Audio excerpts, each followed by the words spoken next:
Welcome back to History of Simple Things. Today's topic comes from one of our viewers, Enforcer11000. Thanks for the suggestion. You asked, why does whiskey taste sweet even without sugar?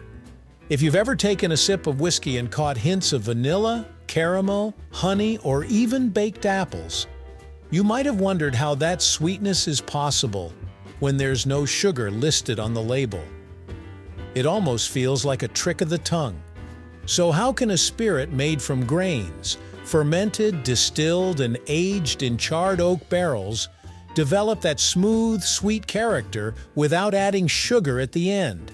Stick around as we break down the science, the history, and the chemistry behind whiskey's natural sweetness, right here on History of Simple Things.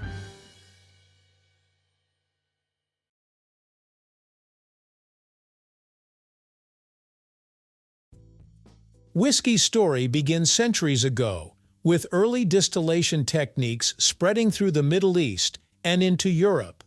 Monks in Ireland and Scotland were distilling grain-based spirits by the late Middle Ages, creating what would evolve into modern whiskey. The word itself comes from the Gaelic Uisce Baha, meaning water of life. As whiskey production spread to Scotland, Ireland, and eventually North America, different styles developed. In the United States, bourbon became famous for its rich, sweet character. Although many people associate bourbon with Kentucky, and it's true that most of it is produced there, it can legally be made anywhere in the United States as long as it follows strict production rules. Scotland developed regional styles of Scotch whiskey, ranging from smoky to fruity.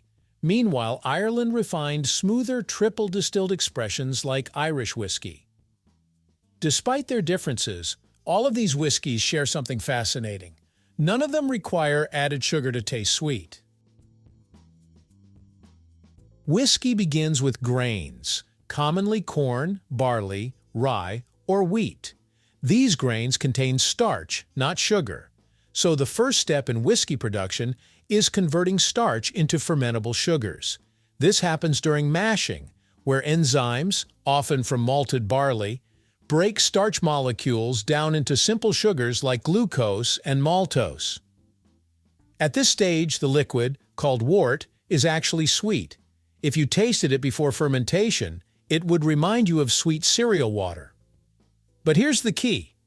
Yeast then consumes those sugars during fermentation and converts them into alcohol and carbon dioxide. By the time distillation is complete, most of the sugar is gone. Yeast has done its job. The alcohol that comes out of the still is not sugary. So where does the sweetness come from? Even though yeast consumes sugars, it doesn't just produce alcohol. During fermentation, yeast also creates esters and other aromatic compounds. These molecules can smell and taste fruity, like banana, apple, or pear. Our brains associate fruity aromas with sweetness. So even when there's no sugar left, these fruity esters can trick our perception. That's why some whiskeys taste like orchard fruit or tropical fruit, even though chemically they contain almost no residual sugar. But fermentation is only part of the story. The biggest source of whiskey's sweetness is the barrel. By law, bourbon must be aged in new, charred oak barrels, and that intense charring does far more than darken the wood. It transforms it. Oak naturally contains compounds like hemicellulose and lignin.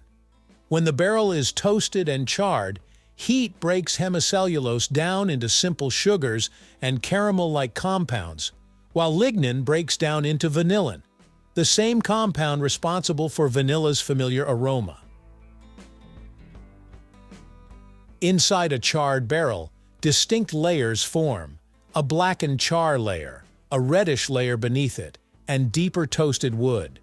As whiskey ages, it expands into these layers and pulls out lactones that can taste like coconut, aldehydes that suggest caramel, and other compounds that create notes of toffee, baking spice, and creaminess.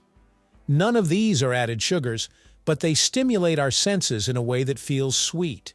This effect is especially noticeable in bourbons because they use new charred oak, while many Scotch whiskey producers reuse barrels, resulting in a different balance of flavors. Here's another fascinating factor. Alcohol itself enhances sweetness perception. Ethanol has a slightly sweet taste on its own. More importantly, it amplifies aromatic compounds, pushing vanilla and caramel notes toward your nose as you sip. Since much of taste is actually smell, this amplification makes whiskey seem sweeter than it chemically is. Also, alcohol reduces bitterness at certain concentrations, so instead of tasting harsh or sharp, a well-balanced whiskey may come across as rounded and sweet. In American bourbon, at least 51% of the mash bill must be corn. Corn naturally produces a softer, sweeter flavor profile compared to rye, which is spicier. This doesn't mean corn leaves sugar behind after fermentation. It doesn't. But the flavor compounds produced from corn fermentation tend to feel rounder and sweeter on the palate. That's why bourbons often taste sweeter than rye-heavy whiskeys, even without containing sugar. Not all whiskeys taste equally sweet. Several factors influence sweetness perception: mash bill composition, corn versus rye versus wheat, type of barrel used, length of aging, barrel char level, climate during aging, and distillation techniques. Warmer climates like Kentucky cause whiskey to expand deeper into barrel wood, accelerating extraction of sweet compounds. Cooler climates produce slower, sometimes subtler, flavor development. That's why two whiskeys made from similar grains can taste completely different after years in different warehouses. So why does whiskey taste sweet even without sugar? Because the sweetness doesn't come from leftover sugar. It comes from chemistry, wood, and the way we perceive flavor. The grains are converted into sugars, but yeast turns those sugars into alcohol during fermentation. What remains are fruity esters and aromatic compounds that suggest sweetness. Then aging in charred oak barrels adds notes like vanilla, caramel, and even coconut. Alcohol helps carry these aromas and softens bitterness, making everything feel smoother and sweeter. It's not sugary, it's complex. And the next time you taste hints of caramel or vanilla in your glass, you'll know it's the result of grain science, barrel aging, and centuries of craftsmanship, not added sugar. Thank you for watching. If you have suggestions for our next video, feel free to share them in the comments below. We'll be sure to give you an acknowledgement for your contribution. Thank you for joining us on this journey through the history of simple things. Don't forget to like, subscribe, and stay tuned for more stories woven through the smallest details.